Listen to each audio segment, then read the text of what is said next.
मैं एक पाकिस्तानी जासूस भारत में एक निहायत ही अहम मिशन पर। पूरी कहानी सुनने के लिए डिस्क्रिप्शन में मौजूद प्लेलिस्ट के लिंक को क्लिक कीजिए और बेल आइकन पर क्लिक करके चैनल को सब्सक्राइब करना मत भूलिए ताकि आपको हमारी तमाम वीडियोस बिला ताखीर मिलती रहें। और कमेंट करके हमें बताइए कि आपको हमारी वीडियोस कैसी लग रही हैं। तो आइए कहानी की तरफ चलते हैं। उस रोज शाम को जब मैं कर्नल शंकर के पास पहुंचा तो वो अपनी महफिल लगाए बैठा था। आज उसके साथ एक और शख्स भी था।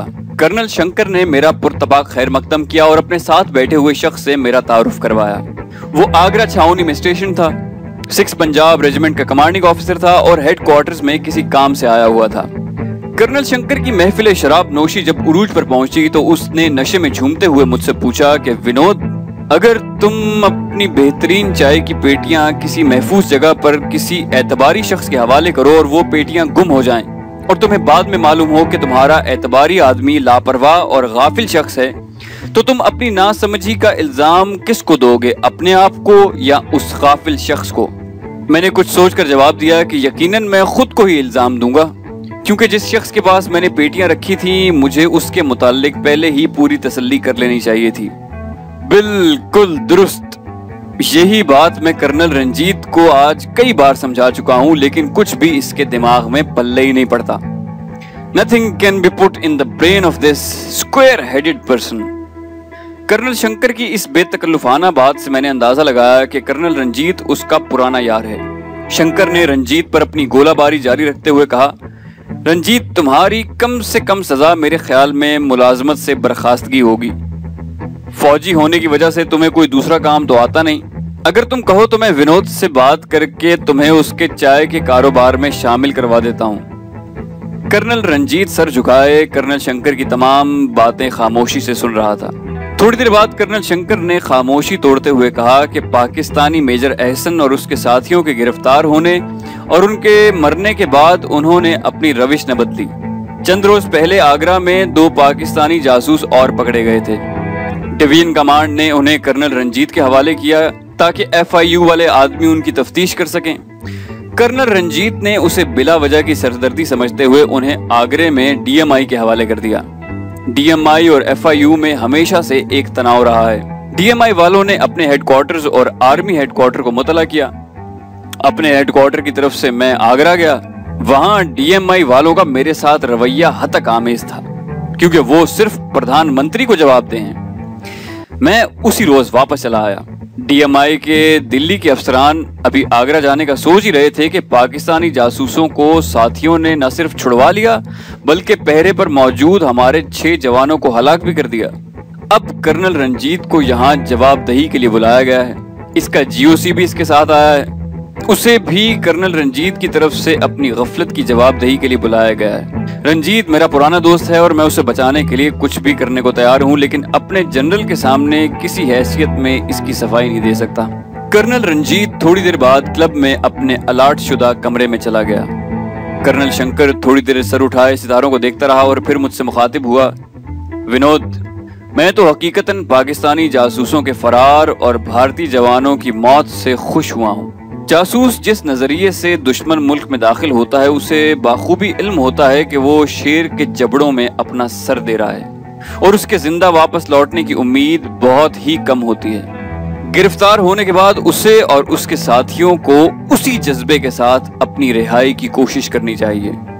गिरफ्तार जासूस को अपनी रिहाई और जिंदा रहने की उम्मीद हरगिज नहीं रखनी चाहिए जब तक वो खुद अपनी जान दांव पर लगाकर अपनी रिहाई की कोशिश न करे। तशद्दुद सहकर अपनी जबान खोलने और तशद्दुद की वजह से जान देने से तो बेहतर यह है कि वो गिरफ्तार करने वालों की किसी भी कमजोरी को देखे और उसका भरपूर फायदा उठाए। इस तरह या तो वो बचकर भाग जाएगा या फिर गिरफ्तार करने वालों की गोलियों से हलाक हो जाएगा।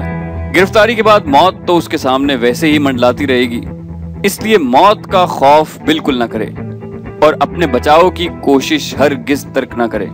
कर्नल शंकर शराब के नशे में इस वाक़े में भारतीय फौज की गफलत का बार बार जिक्र कर रहा था और मैं उसकी बातें इंतहाई गौर से सुन रहा था। दुश्मन मुल्क का एक कर्नल मुझे भारतीय समझते हुए ये राज की बातें बता रहा था जो मेरे सीनियर्स ने ट्रेनिंग के दौरान मुझे जरा नर्म लफ्जों में बताई थी। मैं तो दोनों की बातों का तज्जिया कर रहा था और तकदीर मुझ पर खंदाजन थी, क्योंकि मैं खुद भी इन हालात का शिकार होने वाला था। थोड़ी देर के बाद मैंने कर्नल शंकर से इजाजत तलब की और अपने होटल वापस आ गया। अगले रोज यशवंत ने हस्बे मामूल डाक मेरे साथियों को दे दी, जिसे उन्होंने फौरी तौर पर कॉपी करने के बाद शाम से पहले ही लौटा दिया और इस नई डाक को भी कोरियर के दिए जाने वाली डाक में शामिल कर दिया। अगली सुबह स्पेशल कोरियर की आमद थी। मेरे साथियों ने कुछ दिन पहले ही मुझे बताया था कि दिल्ली के बसों के अड्डों और रेलवे स्टेशनों पर भारतीय खुफिया पुलिस और फौजी आने जाने वाले मुसाफिरों पर कड़ी नजर रखे हुए हैं। होटलों और मुस्लिम आबादियों की निगरानी की जा रही है। हमारे यहाँ की पुलिस की तरह भारतीय पुलिस भी ऊंचे दर्जे के होटलों में घुसने की जरूरत नहीं करती। मुसीबत आती है तो निचले दर्जे के होटलों की। मैंने अपने साथियों को चौकन्ना रहने और बिला किसी वजह के घर से बाहर निकलने की ममानियत की। मैं जल्द ही अपने होटल में वापस चला आया और सीनियर्स के नाम अपने खुतूत को आखिरी टच देने लगा। अगला दिन इतवार का था और सुबह मेरा एक साथी डाक उठाए और दो दूसरे साथी उसे कवर देते हुए मुकर्ररा जगह पर पहुंच गए। सब्जी मंडी रेलवे स्टेशन शहर के बीचों बीच बना हुआ था। रेलवे पटरियों के ऊपर शहर के दोनों हिस्सों को मिलाने के लिए एक ओवरहेड ब्रिज बना है। मैं साथियों को स्टेशन की दूसरी जानिब मार्केट में एक होटल में छोड़कर ओवरहेड ब्रिज के ऊपर जा पहुंचा। मैं वहां पहुंचा ही था कि सामने से मुझे कैप्टन अरशद आता दिखाई दिया। कैप्टन अरशद पाक फौज में कराटे का माहिर और तेज दौड़ने में इम्तियाजी पोजीशन रखता था।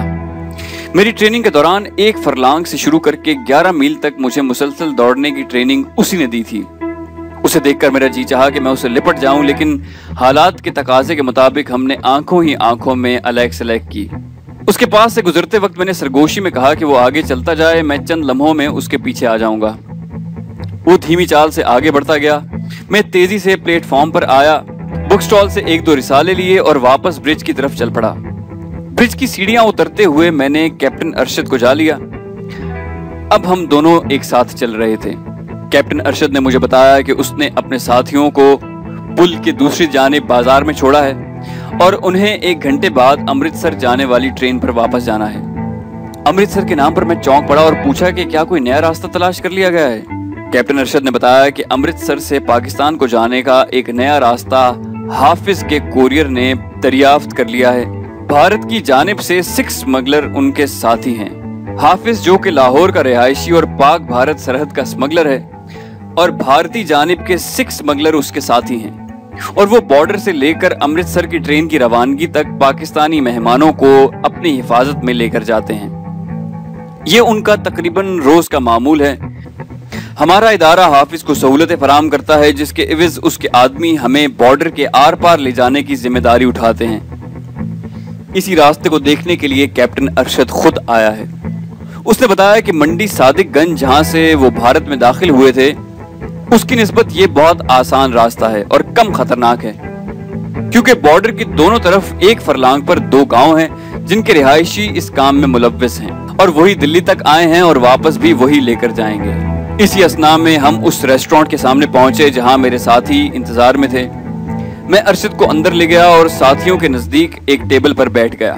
कैप्टन अरशद का भारत में गालिबन ये पहला मौका था। मैंने इशारे से उसे बताया कि ये मेरे साथी हैं और हम सब मुसल्ला हैं। ये सुनकर कैप्टन अरशद की परेशानी कुछ कम हुई।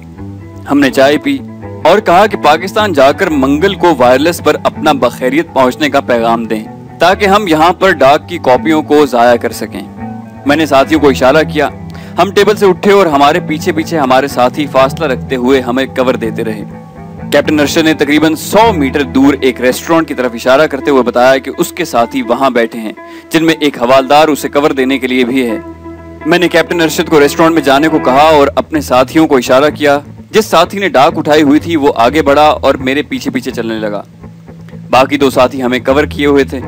इसी अंदाज में मेरा डाक वाला साथी और मैं रेस्टोरेंट के बिल्कुल नजदीक पहुंच गए। मैंने डाक का पैकेट उससे लिया और अंदर जाकर कैप्टन अरशद के हवाले कर दिया। कैप्टन अरशद ने अपने साथियों में से एक की तरफ इशारा करते हुए बताया कि आइंदा कोरियर का काम वो अंजाम देगा। उसके बाद हम कैप्टन अरशद को छोड़ने के लिए रेलवे प्लेटफॉर्म पर चले गए। वो सारे 2 मुख्तलिफ डब्बों में बैठ गए और थोड़ी देर बाद जब गाड़ी रवाना हुई तो हमने आंखों ही आंखों में एक दूसरे को अलविदा कहा और घर वापस लौट आए। इस दफा आने वाली डाक में हमें नए कोरियर के अलावा और कई हिदायत बड़ी सख्ती से की गई थी। और इस बात की खास तंबीह की गई थी कि हम अपनी सिक्योरिटी का खास ख्याल रखें। डाक में हमारे घरेलू खतूत भी शामिल थे जो कि हमारे लिए किसी भी नेमत से कम न थे। गर्ज ये कि आज का मरहला भी बखैर आफियत तय हो गया। मैं शाम तक साथियों के घर में रहा और खूब गपशप होती रही। शाम को मालिक मकान ऊपर आया और मुझसे कहा कि वो मुझसे अलहदगी में मिलना चाहता है। ये बड़ी अजीब बात थी। वो मुझे अपने हमरा नीचे अपने ड्राइंग रूम में ले गया। इससे पहले कि मैं कुछ पूछूं, चाय और बिस्किट आ गए। मालिक मकान ने मुझे चाय बनाकर दी और स्नैक्स पेश किए। मैं और वो दोनों खामोशी से चाय पी रहे थे और मैं सोच रहा था कि मालिक मकान अलहदगी में मुझसे क्या बात करना चाहता है। जब कोई बात वाज़ेह ना हो तो इंसान की सोच लामहदूद वसतों तक जा पहुंचती है। मैंने तो ये तय कर लिया था कि खुद इस सुकूत को ना तोड़ूंगा। उधर मालिक मकान भी शायद गुफ्तगू शुरू करने के लिए मौजू अल्फाज की तलाश में था। मेरे कप की चाय खत्म हुई तो मालिक मकान ने मजीद चाय डालते हुए कहा, मैंने आपसे अलहदगी में बात करने की जो ख्वाहिश जाहिर की थी यकीनन आपको और मेरे किराएदारों को खटकी होगी, लेकिन इसके सिवा मेरे पास कोई और चारा नहीं। कई माह से आपकी यहाँ आमद-ओ-रफ्त और अपने किराएदारों का मुझे ये बताकर मकान किराए पर लेना कि वो मुख्तलिफ शहरों से कारोबार के लिए दिल्ली में आए हुए हैं, उनका अपने कारोबार के लिए भी कभी कभी कारोबारी औकात में घर से बाहर ना जाना बड़ी अजीब सी बात लगती है। अगर मैं अपनी फैमिली के साथ यहाँ न रहता तो मुझे सिर्फ वक्त पर किराया लेने से गर्ज होती, लेकिन इकट्ठे रहते हुए मुझे उन पर निगाह भी रखनी पड़ती है। मेरी जवान बच्चियां हैं और एक ही घर में रहते हुए मेरे लिए ये बहुत ज़रूरी है। वो ज़रा खामोश हुआ तो मैंने पूछा कि क्या किराएदारों ने कोई नामुनासिब हरकत की है। उसने जवाब दिया, नहीं जी, ऐसी कोई बात नहीं है, मैं उनकी शराफत की कसम खा सकता हूँ। वो तो एक तरह से हमारे रखवाले बने हुए हैं। मालिक मकान ने यह कहकर मेरे उस वहम को दूर कर दिया। जनाब, बात दरअसल ये है कि आपके साथ उनकी गुफ्तगू के अंदाज और आपकी गैर मौजूदगी में आपको चीफ के नाम से मुखातिब करना और आपको सर कहने से हमें ये तो यकीन हो गया है कि आप कारोबारी आदमी नहीं हैं।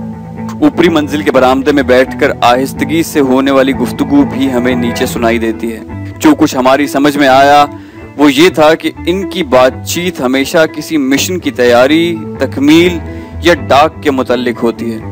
मेरी छोटी बच्ची चंद रोज पहले गली में सामने वाले हमसायों के घर अपनी सहेली से मिलने गई हुई थी।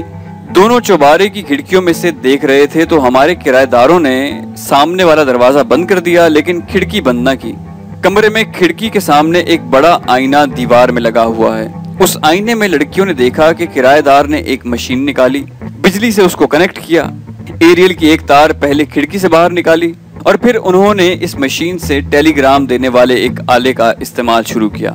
जबकि कानों पर हेडफोन लगाए वो किराएदार कुछ लिखता भी जाता था। 15 मिनट तक उन्होंने इस मशीन को इस्तेमाल किया और फिर कहीं छुपा कर दरवाजा खोल दिया। मालिक मकान की ज़बानी ये बातें सुनकर मेरे हवास उड़ गए।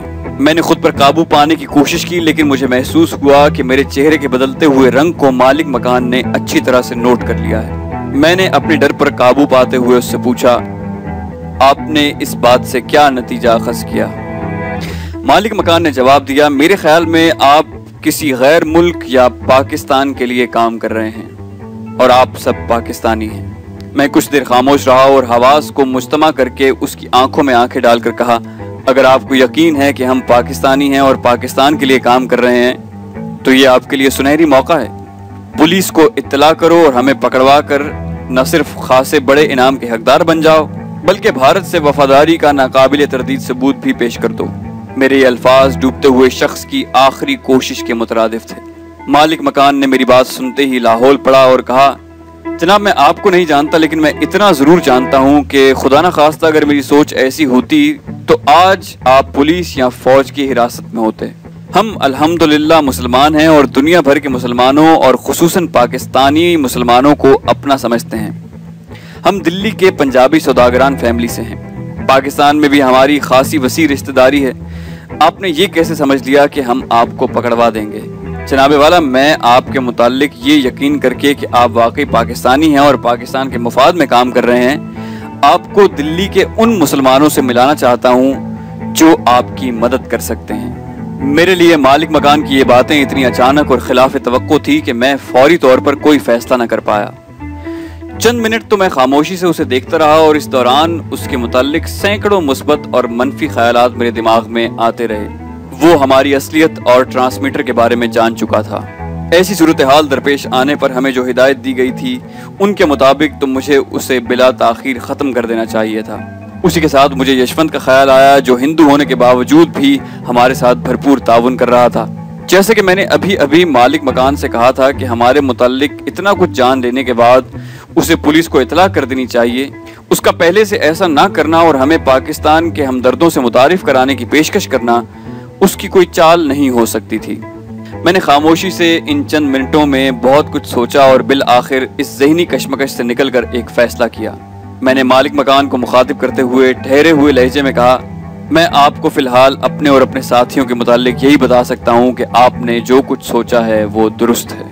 हम अपनी जान की बाजी लगाकर ये काम कर रहे हैं और अपने काम में रुकावट बनने वाली हर चीज को खत्म कर देने को तैयार हैं और साथ साथ अपने वतन के हामियों के लिए भी हम अपनी जानें देने को तैयार हैं। आपने हमारी हकीकत जानने के बावजूद जो रवैया अपनाया है उसकी वजह से आपके खुलूस पर तो कोई शक नहीं किया जा सकता, लेकिन उसके साथ जो आपने ज़ेरे ज़मीन हमदर्दों का जिक्र किया है तो इम्कान हो सकता है कि उनमें भी शायद कुछ काली भेड़ें मौजूद हों। हमारी जानों से बहुत ज्यादा अहम हमारा मिशन है, लिहाजा आप उनको हमारी असलियत के मुतालिक फिलहाल कुछ न बताएं और हमें सिर्फ उनसे मिलवाएं। हम खुद अपने तरीके से ठोक बजाकर तसल्ली कर लेंगे कि वो कितने भरोसे के काबिल हैं। आप उन्हें सिर्फ यही बताएं कि हम उनके हम ख्याल भारतीय मुसलमान हैं और ये भी मत बताएं कि मेरे साथी आपके किराएदार हैं। मैं जाने के लिए उठा तो मालिक मकान ने बढ़कर मुझे गले लगा लिया। उसकी आंखों से आंसू बह रहे थे। वो कहने लगा, पाकिस्तान ही हम भारतीय मुसलमानों की आखिरी उम्मीद है। मशरकी पाकिस्तान में अंदरूनी गड़बड़ और बगावत से फायदा उठाकर भारत ने जो कुछ किया उससे भारतीय मुसलमानों की आंखें खुल चुकी हैं। मैं आइंदा चंद रोज में चीता चीता हम ख्याल साथियों को एक जगह इकट्ठा करके आपसे मिलवाऊंगा और इस मीटिंग के दिन, वक्त और जगह का आपके साथियों को बता दूंगा। मालिक मकान से रुखसत होकर मैं अपने साथियों के पास चला आया और उन्हें इस गुफ्तगू के मुताल्लिक बताया। उन्होंने भी मेरे फैसले की तायद की और मैं इस होने वाली मुलाकात की रोशनी में एक नए मिशन के खद्दो-खाल बनाता हुआ अपने होटल में आ गया।